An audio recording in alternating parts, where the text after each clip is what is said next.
Hello again, everyone. My name's Andrew Breen. Today I'm going to talk to you about a new miniseries that I watched a few weeks ago called Too Old to Die Young. It is a 2019 neon-noir crime drama about an LA police officer turned contract killer whose partner actually gets shot by a vengeful member of a Mexican cartel. This sparks a chain of events where the officer goes into unpredictable rabbit hole of LA's underground. With its dramatic visual style, commentary on existence, subverting character tropes, and tapping into contemporary anxieties in America, Too Old to Die Young epitomizes film noir. So before I get into the story and all of the connections it has to early film noir and contemporary film noir, I wanted to talk to you a little bit about some of the many characters in this series. First, we have, which I mentioned earlier, Martin. He is the, I'll say, perceived protagonist, and I'll get to that later. He's a dirty cop. He killed Jesus's mother, who is also one of the main characters in this show. He is a narcissist. Not the only one. His mother was killed by Martin and leads a Mexican drug cartel. We also have Yuritsa. She is a nurse to Jesus's dying uncle. Eventually, when his uncle dies, Yuritsa marries Jesus. But kind of the twist is we find out that she is a secret vigilante killing the cartel and many others. She considers herself the high priestess of death. We also have Damien. He is an LA gang leader and works with Martin and coerces him into killing men for them in return for his silence. So what is this silence about? Well, here's the thing. Martin actually goes to Damien and shows him the police officer's cell phone picture, which actually reveals the killer, which is Jesus. So he turns to him. So instead of Damien going and telling everyone, he has Martin do all this dirty work. And the last two characters are Vigo and Diana. Vigo is a one-eyed ex-FBI hitman who's dying. He's on kidney dialysis, and he kills pedophiles. Diana, she is a mystic. She believes in aliens, and she's also a victim's advocate, and this is how she got to know Vigo. But she also helps him in identifying pedophiles and other horrible people. So of these characters, they all really do succumb to the neon lights of LA and just all of these deep shadows that are so classic film noir. Yes, it might be in color, but it really does create that atmosphere. And on top of that, the environment itself, similar to City That Never Sleeps in Chicago, the environment really does become, its own character. Now, obviously, in original film noir, they're in film, so it's short, right? So the pacing is going to be different. But what's really great about this miniseries is that it can take its time, and they're really aggressive with the slow pans of the scenes, which is actually kind of quite unusual for television. It really does become this experiential place because they could have easily created through all the different story arcs, they really could have put this into one film, but it would have a completely different feeling. Also, talking about atmosphere, there's so much brutality and killing and numbness. For instance, there's this one scene where Jesus kidnaps Damien. He finds out what's going on, and he cuts his hands off, and it's just a really awful scene. And he asks Damien, do you know why, I'm not going to cut off your ears? And he says, so you can hear all the life that you'll be missing. And lastly, just like with the films that we watched, especially the early ones, you have this push and pull of documenting real places, but also amping up the style, creating this, in this case, this hyper-real American and Mexican landscape. You have these characters who at first seem very much like very typical stereotypes. You have this heroic police officer and this underground drug cartel. You could almost pick these characters out of movies that you may have seen in the past, which again goes back to some of the more neo-noir and postmodernism. Another aspect that makes this miniseries noir is Existential Dread. The characters are very, very terse. Just like the slow-moving pans, it's just very empty. There's scenes where it just feels so dreadful and just like they're kind of contemplating their existence. So even though there are all these saturated colors and violence and going to LA and Mexico, there's all these different places, it really does feel empty. And through these quiet characters, in a way, the audience can actually project their fears and their thoughts onto what's actually going on. Now, there are two exceptions, one of them being Viggo's monologue.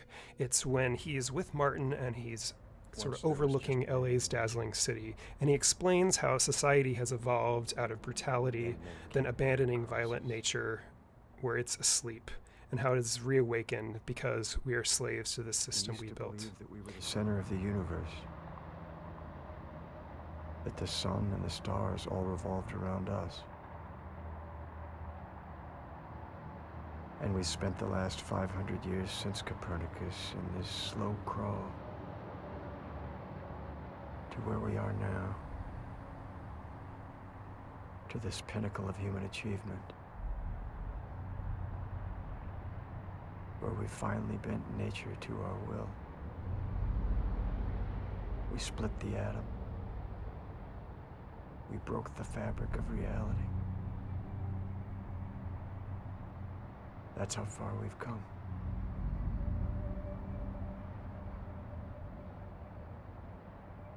Now the lights of our cities stretch further than the stars in the sky. But the more perfect society gets, the more psychotic we become. And Viggo goes on to talk about being shot when he was in the FBI and how he became a hitman. And for me, that really spoke to the DOA film and just that clarity of that meaninglessness and then, what to do with it. So compared to silent films, in film noir, we see characters being subverted. And Too Old to Die Young does that as well, especially with the Yuritsa character. So based on previous tropes, we might expect that Martin, who's been in the majority of the episodes, we'd expect him to survive, but he doesn't. In one of the later episodes, he's brutally killed by Jesus. Yuritsa is also really a contemporary femme fatale, very similar to Alice in Lost Highway. And she uses Jesus as an obstacle, an instrument. And by the end of the miniseries, she's the one in power, where the relationships have changed. In one of the final scenes, it's so beautiful. She shoots all of the cartel men, setting the enslaved women free. And before killing the last man in the bar, she says, So now to my last point, contemporary anxieties. Film noir does this all the time. We can think back to the atom bomb. There's always this underlying sort of undercurrent of fears. In this case, my first point about this is Martin. He is our perceived protagonist, but as I said earlier, things switch up at the end. But he's still the epitome of the fears within Trump's America. He's a fascist, which I couldn't get into because of time, but he's a dirty cop. He's also dating a 17-year-old girl, but at the same time, he's going out and trying to do justice and kill all these people. In his last act, Viggo destroys a camp of pedophiles where we see a switch in the story's visual structure.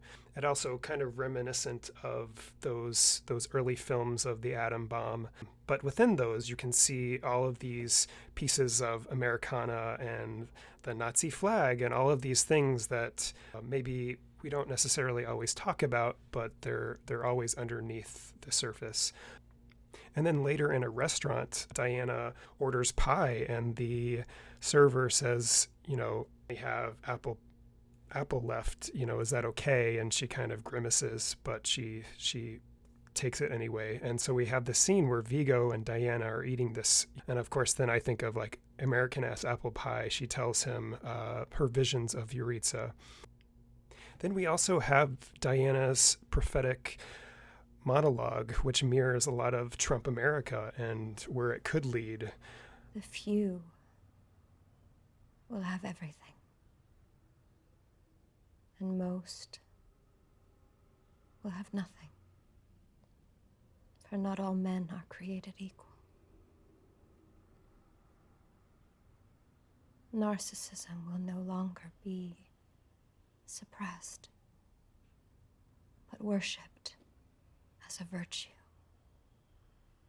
Indulging one's impulses will become instinctual.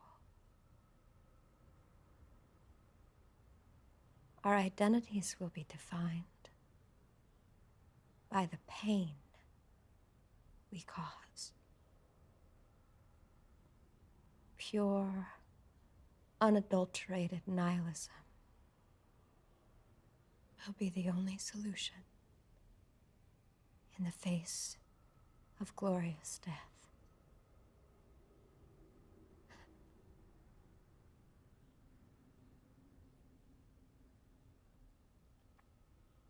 In time, we will have our own religion, our own dynasty, and with it, we will wake the true fury of the world. And as man implodes in a wash of blood and silence, a new mutation will emerge.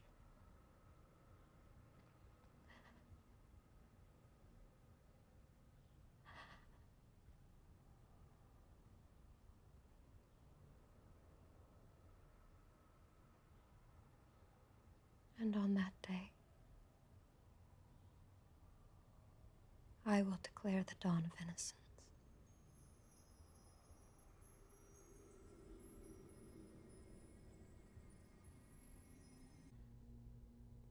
And then all of this anxiety reminded me of the Noir's Dark Voice, that article where they say Noir refocuses attention on what much of our discourse leaves out, even on what that discourse appears incapable of fully articulating. So this concludes my presentation. I highly recommend seeing Too Old to Die Young if you are comfortable with some very uncomfortable scenes and a very slow pace. At the beginning, it does seem like it's very dreary and violent, which it is, but by the end, there is some hope, and that is with Yuritsa. So I hope you enjoyed my presentation. Any feedback is always welcome.